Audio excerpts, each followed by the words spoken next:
एक सवाल और एक टॉपिक को देखते हैं कि कैसे हल किया जाता है। मान लीजिए कि कोई भी चीज़ पढ़ना है, क्या होता है, जैसे मैथ में कुछ पढ़ना है तो मैथ में पढ़ना है, ठीक है, साइंस में पढ़ना होता है, ठीक है। इसी प्रकार से हमको सोशल साइंस में भी पढ़ना होता है। आप जो सोशल साइंस पढ़ लेंगे तो क्या होता है, सोशल साइंस में क्या क्या क्या चीज़ें आती है, साइंस में क्या क्या चीज़ें आती है, मैथ में क्या क्या चीज़ें आती है। अगर इंग्लिश पढ़ना होता है तो इंग्लिश में क्या क्या चीज़ें आती है। ये सारे चीज़ों को हम बखूबी देखेंगे कि क्या कैसे आता है। देखिए, इंग्लिश में जानने के लिए हमको अंग्रेज़ी समझ, अंग्रेज़ी की पहचान, अंग्रेज़ी की बोलबाला वगैरह वगैरह समझना पड़ता है। हम अंग्रेज़ी की परिभाषा देखेंगे और साइंस की परिभाषा देखेंगे, मैथ की परिभाषा देखेंगे और साथ ही साथ क्या करेंगे, प्रैक्टिस, ठीक है, प्रैक्टिस करेंगे और प्रैक्टिकल भी करेंगे। इसी को हम प्रैक्टिकल भी कह सकते हैं, practice plus practical plus theory, इसको हम थ्योरी भी कहेंगे।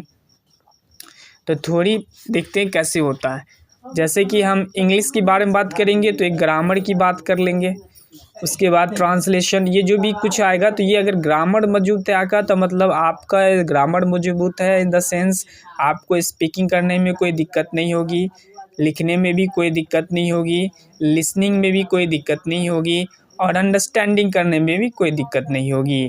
जैसे कि आप लोग को पता है अंडरस्टैंडिंग करने में भी कोई दिक्कत नहीं होगी, ठीक है। ये सारे वर्ड्स आप समझ सकते हैं, जानते हैं कि ये 4 चैप्टर क्यों इम्पोर्टेंट है।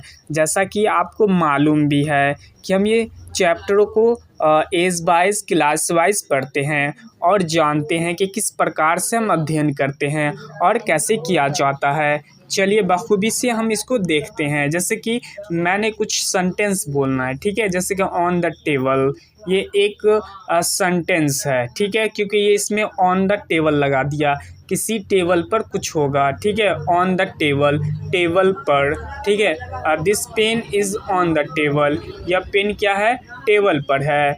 यही इस तरह से ये सेंटेंसेस हो गए।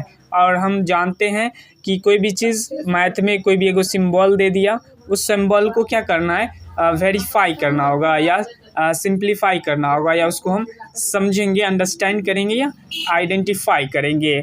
आइडेंटिफाई का मतलब हो गया समझना, क्या कहेंगे, आइडेंटिफाई का मतलब समझना। अब जैसे हम कहेंगे ट्राइंगल, ट्राइंगल बनने में 3 चीज़ें आती है, एक इसमें लाइन होते हैं, वर्टेक्स होते हैं और हम एंगल कहते हैं। एंगल 3 साइड से बनकर बनता है या 2 साइड से बनकर बनता है, तो आप कह सकते हैं 2 साइड मिल करके एक एंगल का निर्माण होता है। वर्टेक्स भी वैसे ही बन जाता है।